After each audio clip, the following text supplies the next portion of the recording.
You said the chronic back pain that riddled me all through my 20s and 30s, gone. Yeah. If you intentionally shorten a joint's range of motion in pursuit of more tension on one specific muscle, don't be surprised when the body adapts and you no longer have that range of motion. Being jacked is cool. To be buff and mobile is even cooler.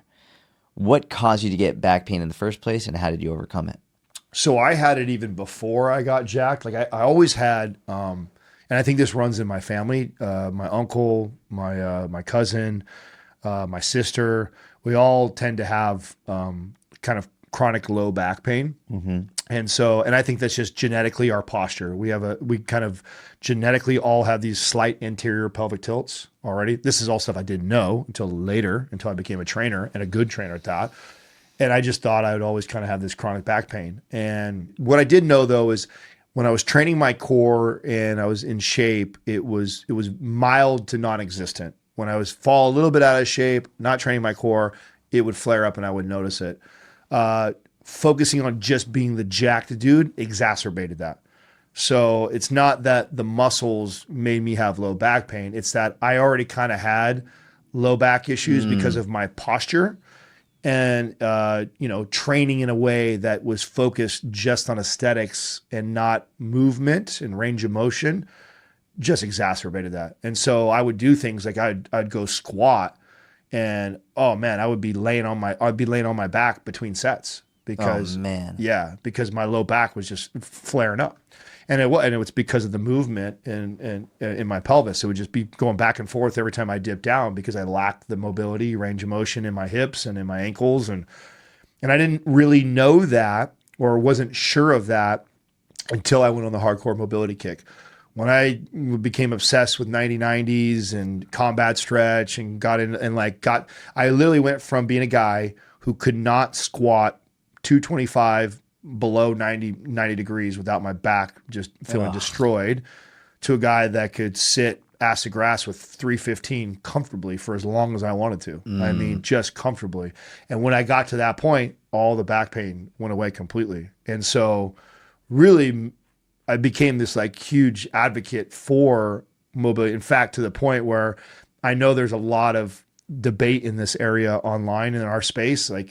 There's a lot of these fitness guys that want to act like, oh, mobility is a joke, or it's just a selling point for trainers to tell you. It's bullshit. No. Not only have I solved that with myself, but there's a lot of people I've changed their life because I've introduced that to them and helped them with that. And so there is a bit of this strength community camp that if you just get strong, just keep do more of it, you'll be okay, And which is crazy because I was buff and lifted a lot and did all the things, but because I did not address the ankle mobility and the hip mobility, I limited my range of motion on my squatting, and I just got bigger and stronger in that short range of motion, which just exacerbated this chronic low back pain that always is. And it wasn't until I let that go, focused on the 99s. And then what's really cool, and I'd like to tell people this, is that once I gained that mobility in my hips and ankles, I don't have to do all those mobility drills anymore. Yes, yeah. I just have to squat really deep, or do an overhead squat to keep my shoulder mobility there. So I just have to do a few things now, strength training exercise. And this is where I get with the strength training people that don't believe in mobility come from. It's like, well, yeah, if you already have that great full range of motion and you just stay strong in it, you're right. You don't have to do a lot of mobility, but that's not most people. Correct. Most people have lost that ability because they no longer use that range of motion anymore. And the brain prunes it and says, he's not going to go there anymore. We're not going to use it. We're going to lose strength. We're going to lose stability there. Mm-hmm.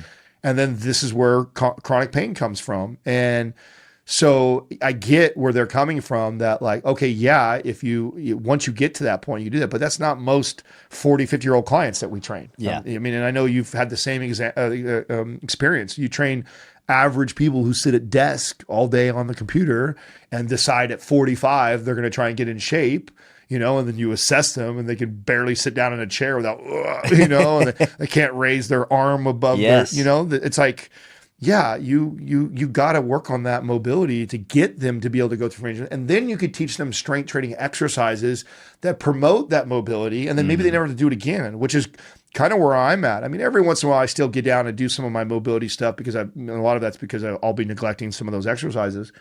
But so long as I stretch, or so long as I strength train certain movements that keep that full range up, I haven't had to, and I haven't had low back pain for over a decade now.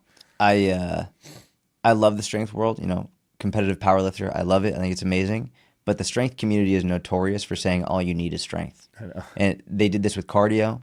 You don't need cardio, you just need to lift your weights faster. Yeah. They say you don't need cardio because lifting weights gets your heart rate up, as though getting your heart rate up is all the only aspect of cardiovascular improvements.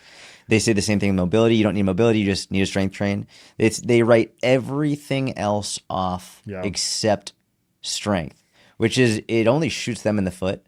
And I think another aspect of fitness that goes way overlooked, and especially for the optimal bros, like, we're just going to do this optimally, is what about how it makes you feel? Yeah. And for me and for inner circle members, for clients, it's not just about optimizing the response for protein synthesis, for the muscle response. It's how do you feel when you walk out of the gym? Yeah. You might have had an optimal session from a performance perspective, or maybe even just from a muscle growth perspective. But if you don't feel better walking out of the gym, if you don't feel like your range of motion is improved, if you don't feel like you're walking around better, like you're in less pain, was it really that good of a session? Right. And I feel like that's something that goes overlooked in the crowd, that says all you need is strength. I have a theory to why that is. My theory on why the strength community is like that is because I think they're the only community that can kind of get away with saying that. And what I mean by that is strength is the foundation of all pursuits. Mm-hmm. So we just did an episode recently about this. It's the one thing, like, let's take cardio, for example. Like, cardio is incredibly good for you, good for your heart, but cardio by itself doesn't create more strength, but you can actually strength train and get some cardiovascular endurance. So strength has this carry, and if you strength train properly, you could get more mobility. So I think that's why they're so dogmatic about that's all you need, because strength is the foundation of all pursuits, all athletic pursuits, all mobility pursuits, even cardiovascular pursuits. If you don't have enough strength in your legs, you can't even run. So strength is the foundation, but it's not the end all be all. Mm-hmm. And there's so many other aspects to training the body holistically that are so beneficial that why would you neglect talking about all the other ones? But I think that my theory of why they are so dogmatic is because that is the only one. You can't just do mobility and it give you all those other benefits. Strength is the only one that bleeds into everything a little bit. Like, you still, like, getting base strength is beneficial to being a little bit better of an athlete, to being a little bit more mobile, to being a little bit more cardio. Like, that's the only thing that you can do, just that, and you get a little bit of all attributes. Mm-hmm. All the other attributes independently don't have the same kind of carryover. So because it is the foundation of everything and it is so important and solid, you can become very dogmatic about it as it's the end all be all. And I think that's where that dogma comes from. Yeah, that's fair.